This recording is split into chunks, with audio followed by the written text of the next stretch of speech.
Hello and welcome back to Supposedly Fun. My name is Greg. It is time today for a Friday Reads catch-up video where I talk about my week in reading. We'll get to the books that I have finished and which I am currently reading a little bit later, the actual Friday Reads portion of this video. Some other things to talk about before we get there, but I do want to mention the book that I finished this past week really quickly because there is something exciting sort of attached to that. It's Don't Cry For Me by Daniel Black. I talked about this in my last Friday Reads video a little bit because I was almost done with the audio of it. I have finished it. But the thing I want to mention about this now, before we get to the actual Friday Reads portion of the video, is that Erica from The Broken Spine and my husband, Joel, who has appeared on this channel, I'll put one of the videos that we did together in the description box down below just for fun. They are going to be doing an interview with Daniel Black. They both did an impromptu buddy read of this book. Basically what happened was Erica knew that I wanted to read this. It was one of my most anticipated books. She was reading it, wanted to talk about it, and checked in to see if I had started it yet. And I hadn't, but Joel had, and had actually told me that he wanted someone to talk to about it. So they ended up in touch and doing an impromptu buddy read, and now they are going to be doing an interview with Daniel Black.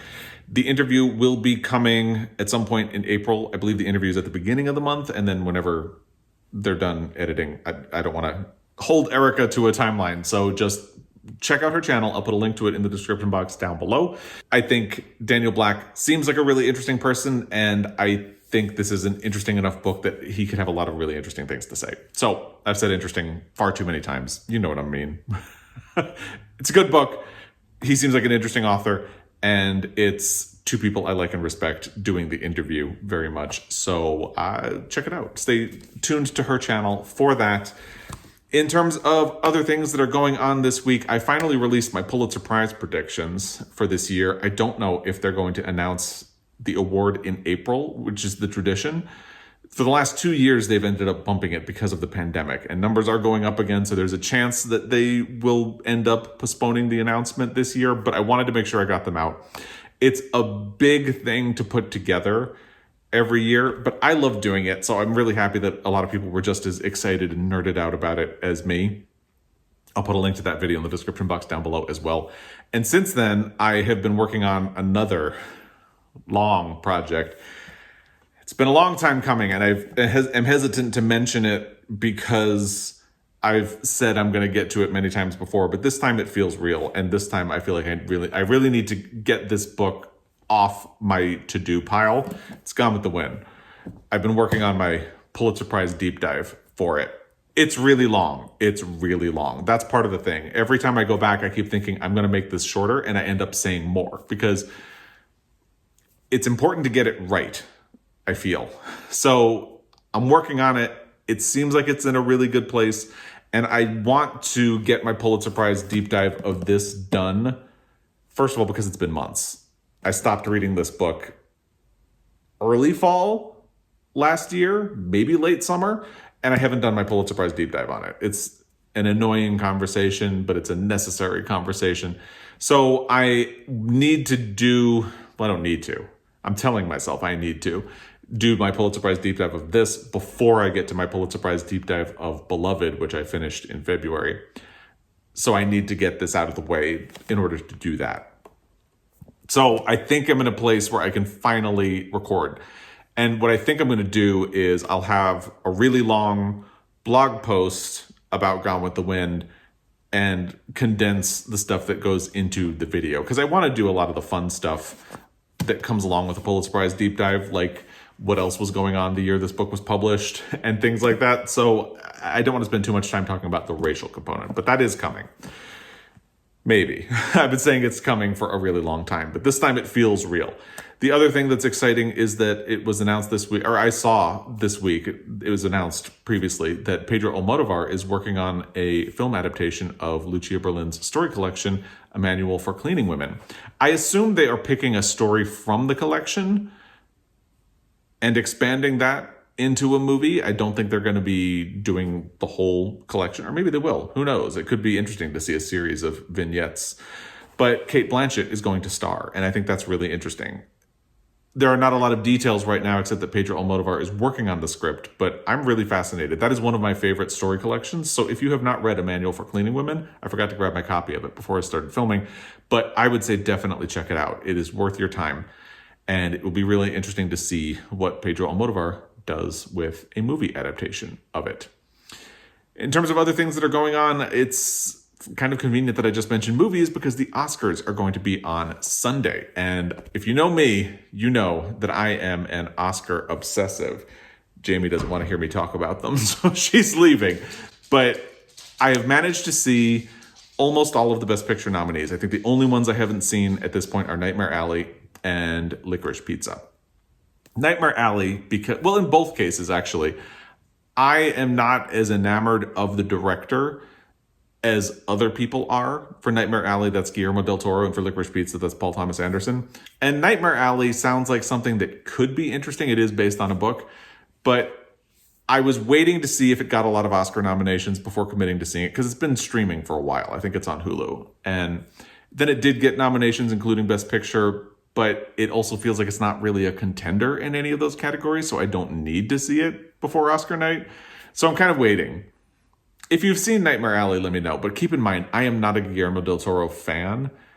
I like his work. I think he's a great filmmaker, but I don't respond to it the same way a lot of other people do. Like, I was not a big fan of The Shape of Water.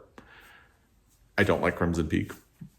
I know that seems shocking because I see a lot of people mention that they really like the movie Crimson Peak, and I'm just not a fan. I'm sorry if that offends you. I'm not a fan. So I am not as into his work. If you think I should see it, let me know. It is streaming. Licorice Pizza was in a theatrical release for a while, and it only just recently became rentable. And I'm kind of holding off on that as well, because again, I just don't respond to his work the way a lot of other people do. But anyway, those are the movies that are nominated for Best Picture that I haven't seen. We did watch Don't Look Up this week. People had me really primed to hate that movie, and I wouldn't say I liked it, but it was fine. I would say I like it the best of all that director's movies, Adam McKay, but that's not saying a lot because I really didn't like Vice or The Big Short. So it was fine. It was kind of amusing in parts, but I don't think I would have nominated it for Best Picture. Let's just say that. The other thing I watched this week was Flea, which is on Hulu. Absolutely recommend that movie because it is a really interesting fusion. It's nominated for Best International Feature, Best Documentary, and Best Animated Film. Part of how it got all of that is that in order to preserve the anonymity of the person who is the subject of the documentary, they animated the movie, and Riz Ahmed actually provides the voice in English. And they almost create a narrative using his story, so it feels more like a movie, but it is still a documentary. So it feels right that it got nominated in all of those areas, and it's a really great story. So he and his family had to flee Afghanistan and ended up in Russia. His father was disappeared. They still don't know exactly what happened to his father to this day. They ended up in Russia. He had an older brother who was in Sweden and tried to get them out through human trafficking. It's a really difficult and painful story, especially the sequences about that. Oh, it's really difficult. He tries to get them out through human trafficking, and it's terrible what happens. Eventually, the sisters get to Sweden. There's a failed attempt to get the subject of the documentary, Amin, his brother, and his mother over to Sweden, and then they only have enough money to try to get one of them through, and they choose Amin because he is young enough that they feel like he would be able to restart his life and have a chance. Oh, I'm getting emotional just thinking about it. So he ends up in Copenhagen instead of Sweden. So he's completely separated from his family. He has to lie and say that his family is dead. And it's about all of the trauma that he carries with him because of all of these experiences. And on top of all that, he's gay and he's really struggling with his identity because of that. So this hits a lot of things for me. I would say absolutely watch this movie. It is fantastic. In terms of other things with the Oscars, I don't want to spend a whole lot of time talking about it. It seems like Best Picture is coming down to The Power of the Dog or Coda. I worry that if Coda does end up winning Best Picture, it's going to get a lot of heat from a lot of people because a lot of people feel like it's an emotional movie and that something being emotional makes it less. It's a great movie at the end of the day, and that's streaming on Apple, so I would recommend seeing it if you have access. That's in the United States. I can't say how it's available in other countries. It's a great movie. If I were an Academy voter, I would probably be voting for The Power of the Dog, but Coda's a great movie. So I'm happy with either one of them winning. I just worry that if Coda wins, people are going to hate on it for a really long time. Even with the weirdness of her speech at the, I can't remember if it was the Directors Guild or the Critics' Choice when she won Best Director, I still want Jane Campion to win Best Director. I am rooting for Kristen Stewart to win Best Actress for Spencer, but I haven't seen Penelope Cruz's movie, and I feel like when I see Parallel Mothers, my ranking in Best Actress might change. I've heard a lot of really great things about her performance in that movie, and that is the only performance in contention in that category that I haven't really seen yet. I personally would vote for Andrew Garfield for Best Actor for Tick, Tick, Boom. I think it's a tough call between him and Benedict Cumberbatch for The Power of the Dog, but sometimes when I have a really tough call, the way I think about it is if you swapped in another actor, would the movie work? And I think it's more likely that you could find an actor who could take Benedict Cumberbatch's part in The Power of the Dog, but so much of Tick, Tick, Boom really depends on Andrew Garfield. Will Smith is actually in 4th place in my ranking of Best Actor contenders right now, and he's the one who's likely going to win. I really hope Ariana DeBose wins Best Supporting Actress for West Side Story, and I'm very much rooting for Troy Kotsur in Supporting Actor for Coda. So I will leave it at that. I don't want to spend a whole lot of time talking about my Oscar predictions or what I would like to win, but I'd love to hear what you are rooting for in the comment section down below, because I love this stuff. I really do. Now let's move into the actual Friday Reads portion of this video. As I mentioned, the book that I finished was Don't Cry For Me by Daniel Black. I was listening to this on audio, and at the time I filmed my Friday Reads video, I only had about an hour left, a little more than an hour. So on Saturday, we went to Helena for my mother-in-law's birthday, and on the way, we listened to the last hour or so of this book because Joel wanted to listen to the ending of it again. And it's very emotional. I really loved this book. I think when I have a moment, I really want to sit down with this and go through, especially the pages that would have been covered in the last hour of the audio, because there are a lot of lines that I really want to note down. It's a beautiful book. I can see where people wouldn't respond to this. It hits all of my boxes as a reader, and it ticks specific things that I respond to and can relate to in a book. It talks a lot about how family can do bad things and how sometimes forgiveness and understanding are necessary. That's something that I have struggled with my entire life. We don't need to get into that, but it's something that I have struggled with to this day and continue to struggle with. I have very difficult relationships with both of my parents and with a lot of other family members. So this really hit me in the feels pretty squarely. So if you're not familiar, it's about a man who is dying of cancer, relatively young. I think he's only about 60 years old. And he starts writing letters to his estranged son, explaining his life. And what's interesting is about this book, and one of the things that is really well done about this book, is that you can kind of see it in the title. He's not quite asking for forgiveness. He doesn't expect forgiveness from the son for all of the bad things that he did, but he wants to explain.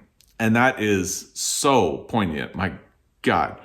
Of course, he would love to have a relationship with his son, but he's not sure he deserves a relationship with his son. And that's not a spoiler. That's all through the book. It permeates every single page. I think part of the father also wonders if his son is better off without him because he has been so incapable of understanding his son and because his experience of the world is so different from what his son has experienced. And one of my problems with epistolary novels is if a novel is supposed to be a letter, it always feels like you kind of have to check your mind at the door a little bit when you go into the book, because nobody writes a letter that's this long, and yet novels do it all the time. What is interesting about this one is that it approaches it from a much more realistic angle, which is that each chapter is a different letter that he writes to his son. And I'm assuming that you can see this chapter is a different letter. So I'm assuming that all of them either got sent at the very end when he was done with his story, or were left for someone to find because he's dying of cancer again. In my Friday Reads video from last week, I compared this to A Place for Us by Fatima Farheen Mirza, which is a really great novel about a family that had been fractured and the different perspectives that they have. This book only really has the perspective of the father, but the father's perspective ultimately becomes very important in A Place for Us as well.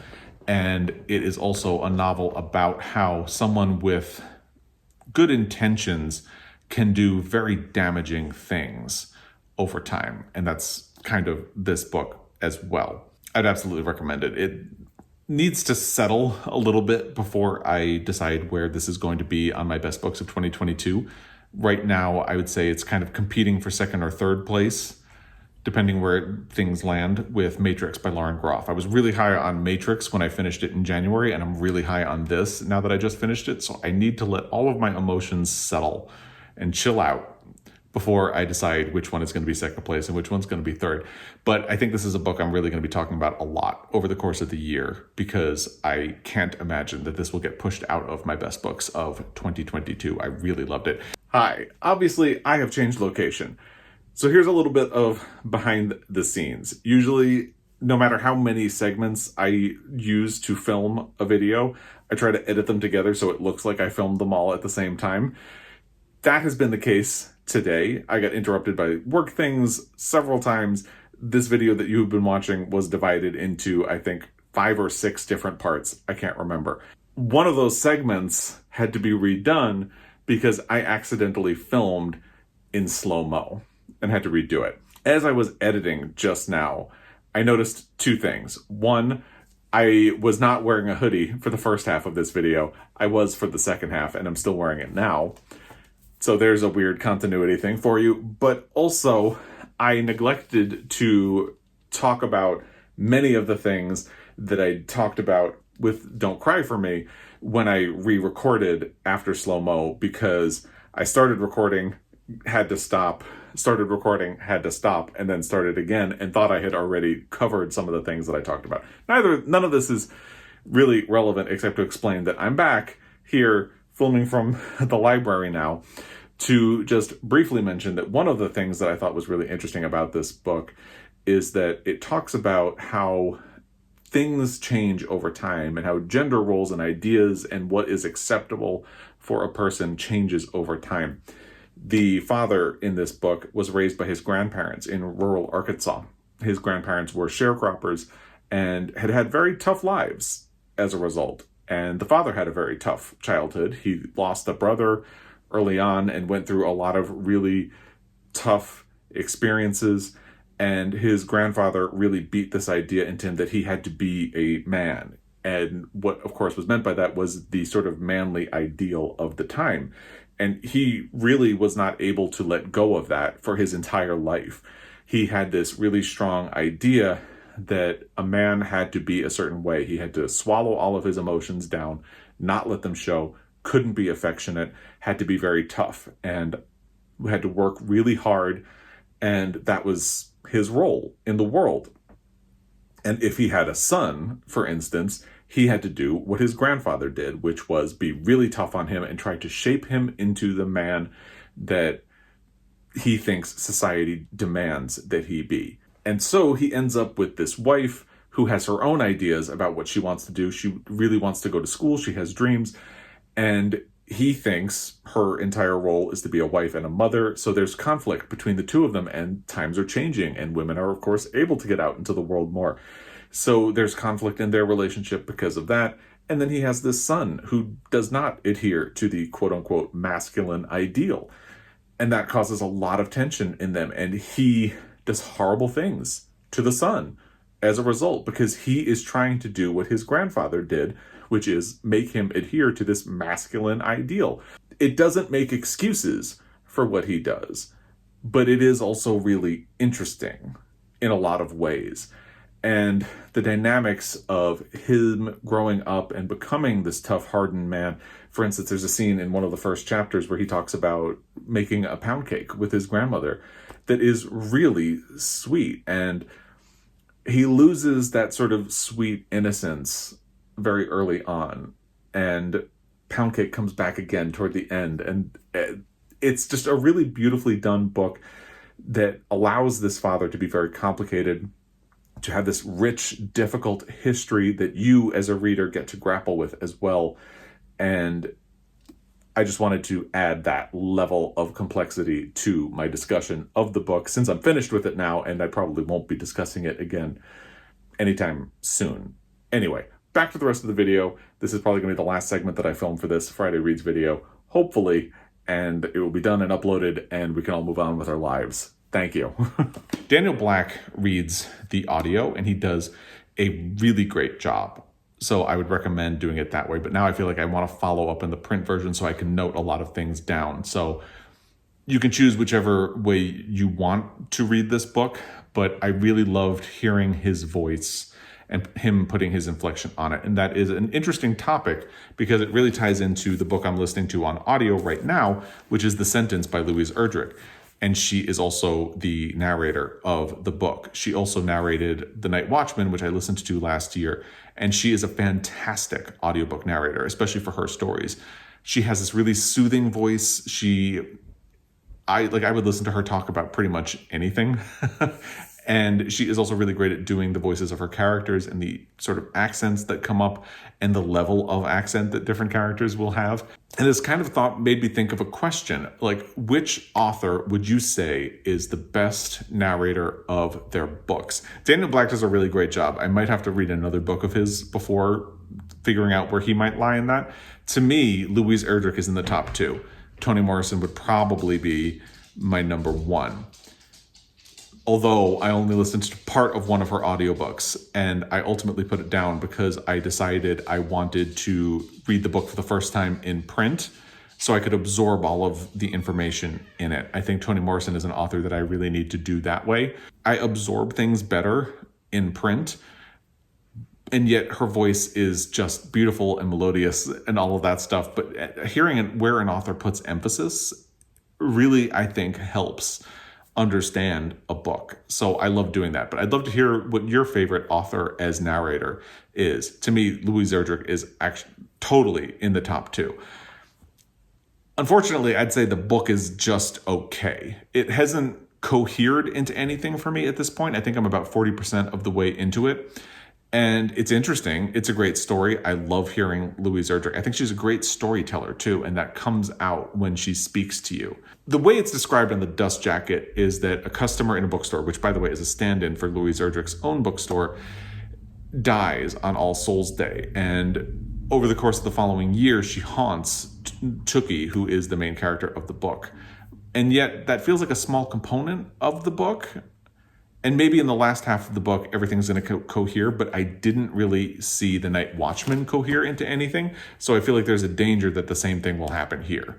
To be continued. We'll see what I think of the last half of the book when I get through that, probably by the next time we speak in next week's Friday Reads video. My reading habits have been all over the map in 2022 so far. In the first part of the year, I was really struggling with audiobooks and focusing on print books, but traditionally I take a lot more time to get through print books, and audio is the main way I read. It seems to be switching back to that because I got almost 50 pages into Violets by Kyung-Sook Shin over the weekend and then have not picked it up since Sunday, even though I was really enjoying it. And that's just because once the work week gets going, I feel like audio is a better way for me to take in a book, and I find more time for it, and I end up catching up to the print book over the weekend, even though I'm actually reading an e-galley of this one. It will be released in April. The opening chapter, I thought, was this really stunningly beautiful, almost like short story about the protagonist as a child in a small village in South Korea and her relationship with her friend, her relationship with her classmates, her relationship with her mother's relationship to the family. it was just pretty staggeringly beautiful. And then the next chapter jumps to San, the protagonist, as an adult. She gets a job in a flower shop, and it's kind of reorienting. And because I liked that first chapter so much, I'm kind of having trouble reorienting. But I think once I get back into the book over this weekend, it will be interesting to continue and to make some progress in that. So that's what I'm working on in book form next. I haven't decided what I'm going to do in audio once I finish the sentence. We'll figure that out. Interestingly, this just became available from my library this week, The Love Songs of W.E.B. Du Bois. This is one of the audios I was really having trouble getting through earlier in the year. So we'll see if I have any more luck with print. I got it from my library. I wanted to mention something really quickly because I have mentioned a couple of times that I have these sort of library apocalypses that happen from time to time where library books become available at the same time, and it's annoying. Occasionally people will comment and say, can't you pause your holds? Well, yes, my library will let you pause holds, but only if they're still holds. Once a book becomes available for you to pick up, you can't do anything but either cancel the hold or pick it up. That's it. So once the hold becomes available, you don't have the option of pausing it anymore. And that's what happens to me, because this book, for example, was not supposed to be available for a while, and yet somehow I jumped to the front of the line. I guess people put it off maybe because of the size. And that actually happened to me with The Great Circle several times this year. I was on a long hold list for it, and then it became available and I wasn't ready for it. So I just canceled the hold, got back on the list, and somehow 3 days later it was available again. There were still 10 people on the hold list, so I canceled it, got back on the hold list, and about 3 days later, it was available. So I think everybody was doing the same thing that I was doing. And then I just thought to myself, if it's that easy to get a copy of The Great Circle from the library, I'll just wait until I'm ready and not even worry about the hold list. But that's neither here nor there. So I have this, and it's going to be interesting to see if I can fit it in before it's due back, because I want to finish Violets by Kyung-Sook Shin, and I want to do The Candy House by Jennifer Egan, which I have through NetGalley, because that's also going to be published in April. So I have to figure out a balancing act between these three books, and we'll see how that goes. But anyway, that is everything that's been going on in my reading life, my movie life, and things like that. I'd love to hear what you've been loving, hating, watching, what you think is going to win the Academy Award, who your favorite author as narrator is. I would love to hear that in the comment section down below. Please let me know, because I definitely think my top two is Louise Erdrich and Toni Morrison. I could listen to either one of them talk all day long, and I would love it. But I'd love to hear yours in the comment section down below. As always, I really appreciate your time, and I will be back. Until next time, happy reading.